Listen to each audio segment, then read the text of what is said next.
Hanna, the Guardian of Nature, Born to be Naughty. Written by Hanna. First, meet Hanna.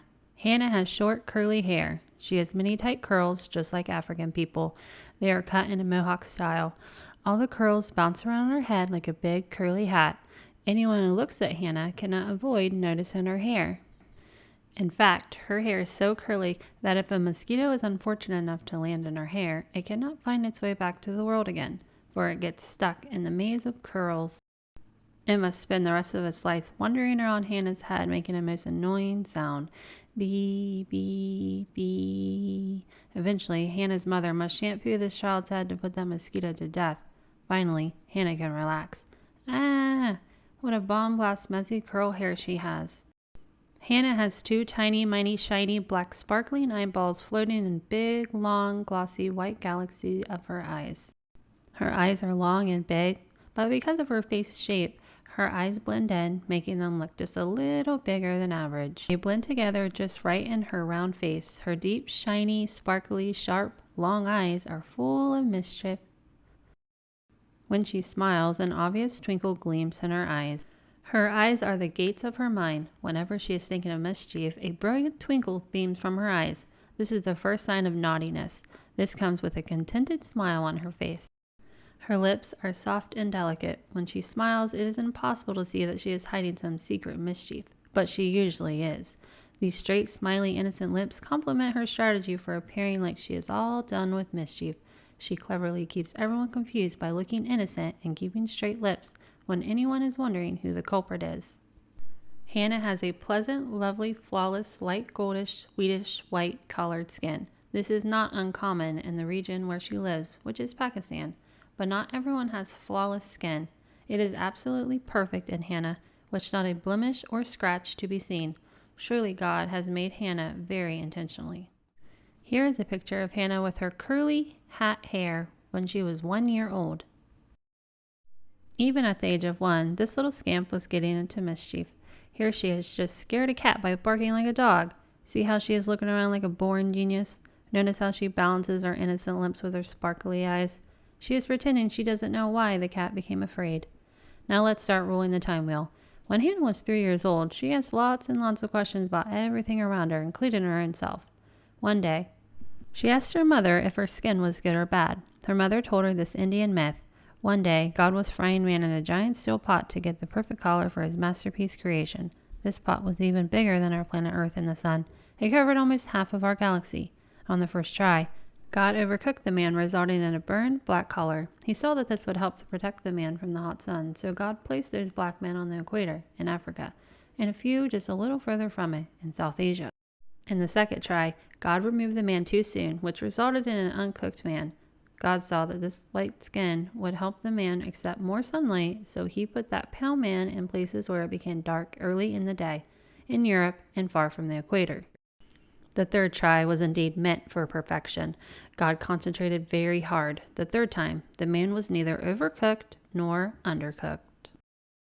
Now, wheatish white, wheatish brown, and wheatish dark brown colors start revealing God's creation. But when the light wheatish goldish white color came out, God exclaimed, "Perfect!" This was exactly the color God wanted. God placed these people in the subcontinent. But Hanna, said Hanna's mom, this Indian myth does not end with the skin color of man. It also shows the intelligence of God. God made everything and everyone for a reason.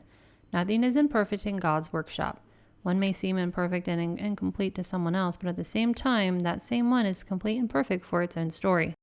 As usual, Hanna had more questions. How come you know that God said perfect when he saw my skin color? Mom nodded wisely and said, "It's mommy magic." A mom knows everything about her kids. Always, and all the mommies in the world know that their kids are the best creation of God in every way. But as the time flew and Hanna continued growing up, she felt that, although everything in her life was perfectly made by God, there was one thing that was not quite right, one thing that she missed a lot in her life. That one thing made her life incomplete. Hanna was the only child of her parents. She had no one to share with in her house. There were no brothers or sisters, no one to play with at home. As Hanna was growing up, she questioned God often about this. She wished God would tell her why he had wanted this to be. She expected that God had a hidden secret behind this decision to make her all alone without any siblings. With every passing year, Hanna waited to understand. Hanna was sure one day she would know the truth behind this mystery of God's decision. Secret box cabinet. By the time Hanna was 7 years old, she had become so full of mischief that there was no end to it. It was possible that she was the naughtiest kid in all of the world. She kept a hidden box of mischief in her shoe cubby. It was so very secret that even her mom never expected where she kept it. I will tell you about it, but you may be very surprised. And if you ever saw it, you would surely say, oh my goodness. Hanna had been collecting these things for a very long time, and she knew how to put them to good use. Watch as Hanna makes the secret cabinet. First, Hanna collects a big empty cookie tin, her dad's underwear, taken from the clean laundry, many paper towels, 4 bottles of perfume, 1 very sharp set of sewing scissors. Shh, don't tell her mom, as she is not allowed to use these. 50 bubble gums, and a big old battered cardboard box that had once held fruit. First, she cuts the cardboard to the exact size of her shoe cubby. Now, most people would have preferred to use clean water to clean the dirty cardboard. But what's going on here? Hanna is soaking it in Mom's perfume. She's not soaking it, actually. It's swimming in Mom's perfume. Hanna pours the perfume onto the floor by carefully pressing the stoppers against the knotted underwear. She just used up 4 new perfume bottles. Now she is confidently placing the empty bottles back in the dressing cabinet. Wait, now what? She is cleaning up all this perfume. She wiped up the spilled perfumes with paper towels. Why on earth did she waste new perfumes then? Ah, okay, I get it now. She is much cleverer and smarter than anyone could have imagined. She is using the perfumes to clean the box. Can you imagine the shine that is coming off the box? Why? The oils in the perfume make the box so shiny and clean. The cardboard is beautiful and looks just like the wood of her shoe cubby. Once she has cleaned the box, she chews all the bubble gums and uses them to stick the cardboard to the tin, and presto! A new invention is made. Hanna takes out a black marker and writes these words inside her secret box cabinet. The only person I am afraid of in this world is me, myself. Ha ha ha. The box is finished, so Hanna slides it into her shoe cubby and piles up her shoes in front of it. To this day, no one has ever found it. What could be inside this very, very top secret cabinet? There are many, many things, but here is a list of a few of them. 1. An artificial poo with a nasty smelling perfume. Whenever her mom's friends came to her house with their babies and Hanna asked to babysit, Hanna would place that poo under the babies and spray that irritating, nasty perfume on the baby's bottom. Then she would tell the woman, "Your baby's nappy has leaked." The mother sometimes said aloud, "My baby seems to poo so much when I come here. Hee hee hee." The spray was also useful for embarrassing older children whom she didn't want to play with. 2. A water gun ring. This was Hanna's secret weapon. She wore it often when she played with the other kids. You see, she had a philosophy. When someone gives you pee to drink, simply give them poo to eat. If someone said anything mean to her or tried to hurt her, she had the perfect defense. She would secretly hit that kid with ink water from her water gun ring, making abstract ink art designs on their bottoms and clothes. 3. Sparkle pen. If anyone clicks this pen to point out the nib for writing, a spark comes out of the tip instead, and a splash of water shoots from the back to hit someone in the face. An apple a day keeps anyone away if you throw it hard enough. Ha ha ha.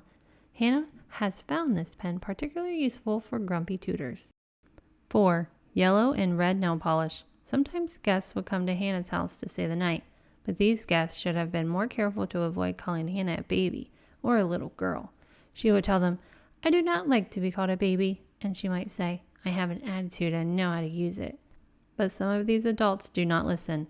Imagine their surprise when they wake up and look at their fingernails. "Ah, Hanna, you naughty little one, when will you grow up?" If they couldn't take her seriously, then it was their problem, not hers. 5. Plastic lizards. Yep, more than 100 plastic lizards are hidden in the box. Hanna had to go to many boring parties for adults, but she would never leave home without filling her pockets with many useful little plastic lizards.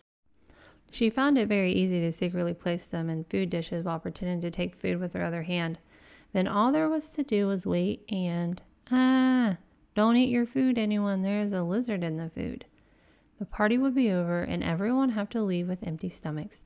"Ooh, my tummy is so empty," Hannah would say, and her parents had no choice but to stop at McDonald's to buy their hungry daughter a Happy Meal.